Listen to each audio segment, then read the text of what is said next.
All right. So why don't we start by you guys explaining who you are and how you fit into the Meltzer family tree. I am Kris Meltzer. I fit into the Meltzer family tree because my father is Philip, my grandfather is Brady. So that's where I am. His father was Philip. My name is Toe, knee, arm, strong, eye, no, hear me. I am Chris's brother-in-law, married into the family. I've lived here for 40 years, right as we speak. Farmed the farm and worked beside Philip, his dad, for most all that 40 years. And one interesting fact is we're the same age. We're 1 week apart. So I think that's interesting.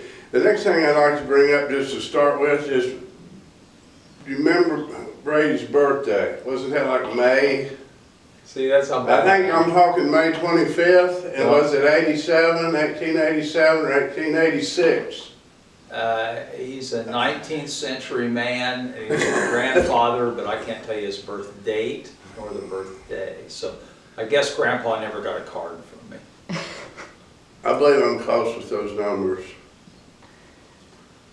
I don't know if you want to start something or... One interesting item Tony mentioned, though, I did know Tony long before he became my brother-in-law.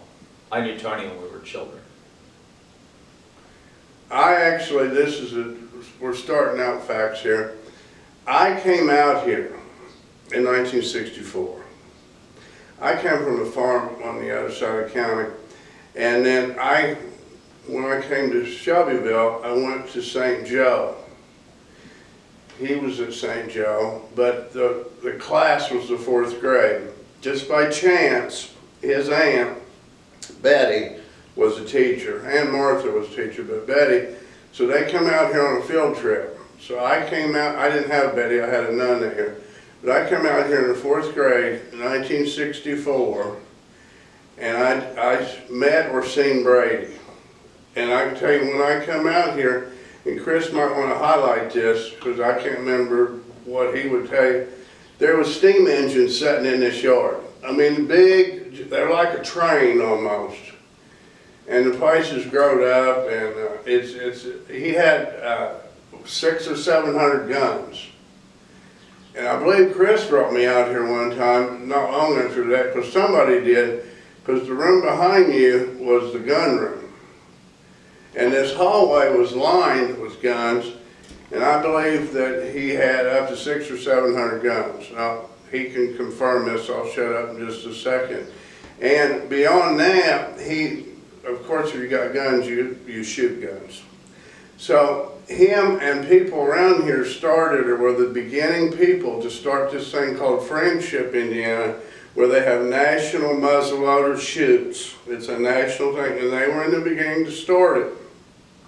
The next farm which bordered this farm was the Thoman farm, and he was in on it, and to such a way that right the road where you stand and shoot is called Henry Thoman Way. And his son Bill won a national championship. Can I turn some of that over to you? Yeah, and I don't know, as you do your program, Bill just lives about a road over near the German church. And as far as national championships, also Sue Runnabum, who lives near here. If you get into it and you want to know about the shooting sport, which you might, that would be what Brady would have been known for more than anything, actually. You might want to talk to Sue Runnabum and Bill Thoman for the reason that both of them, I won't give Sue's age because you never give a woman's age, you know, but both of them are older than I am, and they would have actually known Brady and, you know, and when they were in the shooting sport, and friendship and the whole thing. So, and they both were national champions. That is interesting, but that's you might want to talk to them. Another interesting fact is also bordering this farm this way is the Higgins farm. Victor Higgins, he's a world-renowned painter. And the story goes that back in the day, they have dinner bells. And at one time, there's pictures here somewhere, they had 63 or 4 dinner bells sitting in this yard. He collected everything, guns, so collected dinner bells, collected steam engines, I don't know what all he collected. The story goes that they had such a pretty bell over there at the Higgins farm that sometimes they were out plowing and the horses knew them bells. So when they heard the bell rung, they just came in and thought it was dinner. So Brady bought that bell.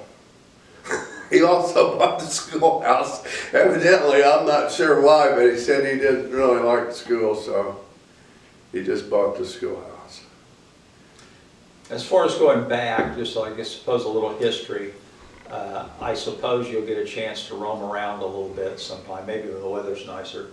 But when Brady was born in the 19th century, whatever that date was, he was born in a little house that still exists behind this house. It's back on the property. This house was built in 1882. It's a much more substantial house. This house did exist, though, at the time Brady was born. It had already been built, and his grandmother would have lived here in the big house. And Brady and his family were in the very small house that was the original house on the farm that's located behind this one. Tony's memory of the farm in 1964 is amazing, though, because I hadn't thought about that in a long time. It's quite accurate. Obviously, I was out here all the time. It was my grandfather. And when Tony was actually being kind as he spoke of how things were around, because Brady was well known as a collector. Modern day, there's a fine line between being a collector and being a hoarder. He had lots of everything. And yes, on the lawn, you'll see there's still one big bell out on the lawn, I think 1 or 2, but at one time, yes, they weren't just dinner bells, they were church bells. When churches, small churches go out of business, Brady, whatever he liked. My father told me that people that just knew him in the 60s, or even from the 1950s and after, all of that increased greatly after his wife died. Because I never knew my grandmother. And I believe Louise died in, you may have to look this up, but I think maybe 1949, but a long time ago. So he was a widower for a long time. My father always said that his dad's hobby at that time was every Saturday he would drive his truck to sales. They have farm sales where you bid on things. And it would be a rare Saturday evening that he didn't come back with a truck full of something that he bought at a sale. Not only did he have a steam engine, and it was just parked in the yard, everything would be parked in the yard, but Tony, is there still an old thrashing machine out back somewhere? We actually want to get into the trash machine. We can jump to that. We'll jump back because I have an idea with that. There's one way back there that it was drugged to Larry's, and I drug it back because it's a big ornament for a pumpkin patch. But we have the clover hauler. Oh, that saved the farm. The clover hauler saved the farm. Oh, yeah. According to Brady, and this is something I'll say, and we'll jump back and forth some. I've heard this story many times. The clover hauler saved the farm, and in this hallway at one time, he had these 4 sacks of clover seed, and they'd have to show me how they're woven so fine that the seed's so fine that it won't fall out. And I think they made red dye number 10 or something out of it. But anyway, he ran threshing routes. He had a well rig where he drilled water wells and gas wells, and there's a gas well on this property, and that's a good story there if you don't know about gas wells, because they're pretty deep. They take nitroglycerin to pop them to break the rock. But one thing, if you got something to say, I'm going to grab something that I think is pretty important for this story. Yeah. And well, back on the history of him going to sales all the time, I suppose I think of it, it's kind of like me nowadays. You might not realize this, but when I was young and color televisions first came out, they were very expensive and they weren't very big. I tell my wife all the time now that every time I go to Walmart, I feel like buying a TV. Because in today's dollars, a very nice color TV is almost nothing compared to what it cost in the 1960s.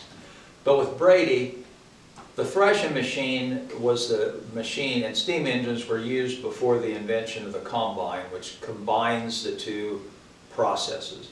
Used to any kind of grain, wheat, oats, you would have to cut the grain, then hook a steam engine to a big threshing machine, which would then separate the wheat from the chaff, and the stack would blow out a giant straw stack. But that's what he would have done, but all farmers would have done that. But many smaller farms, you know, everybody wouldn't have their own, and so, you know, you also could be in the business and go do thrashing jobs for other people. Well, Grandpa did a lot of that. So we had several threshing machines here. Now those weren't threshing machines. One of them might have been one that he really used. But as my dad told it, obviously once the threshing machines became obsolete, no one was ever going to use them again once you had a combine. Well, you can imagine there would be sales when threshing machines would go at an unbelievable bargain. And so there used to be a row of them, or several out there that Grandpa bought at a sale, that thinking they might use parts from time to time. There was a 1910 log truck that sat out there that rotted to the point, because trucks then had a wooden body on them, and a lot of it was wood, so the only thing left was the running gear and some of the wooden spokes from the wheels. There was a 1945 log truck we always kept in a building. I can't tell you exactly how many buildings were on the farm, but more than there are now. Nothing was mowed in those days. Like 1964, when Tony would have visited as a child, as you look around here, how large the yard is between here and the log